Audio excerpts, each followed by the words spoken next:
रूप गोस्वामी ने अपना पूरा जीवन व्यवस्थित कर दिया वृंदावन में। अपने धन धान्य से जो शरीर बना था, जो वैभव प्राप्त, सब कुछ बिल्कुल शुष्क हो गया था शरीर।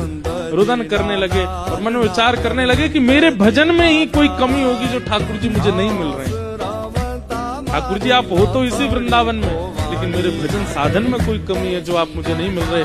यही सोच सोच के अपना भजन बढ़ाने लगे, अपनी व्याकुलता तीव्र करने लगे। 24 घंटे में 20 घंटा कम से कम ठाकुर जी का स्मरण प्रारंभ कर दिया। बाकी के बचे 4 घंटों में अपना व्यवहार, निद्रा, स्नान और ये सब 4 घंटे में ही कर लेते थे।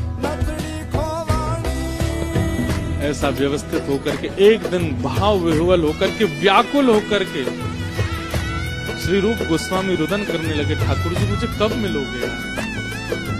तभी रूप गोस्वामी देखते हैं एक नन्हा सा बालक दिखाई दे रहा है, क्षण हो रहा है। रूप गोस्वामी समझ गए, उस बालक के प्रति विशिष्ट आकर्षण देखकर के रूप गोस्वामी समझ गए कि ये बालक सामान्य नहीं है। उसके पीछे दौड़ने लग गए। तभी वो बालक एक गौ के पास गया और वहां अदृश्य हो गया। तभी उन्होंने उस गाय को गौर से देखा तो उसके चारों थनों से बिना किसी कारण के सहज ही दूध प्रवाह हो रहा था। एक स्थान पर, एक टीले पर, उसको गोमा टीला कहते हैं। जैसे ही दूध प्रवाह होता हुआ देखा, पास जाकर के देखा, बोले दूध कहाँ जा रहा है सारा? तो एक गड्ढे में जा रहा था।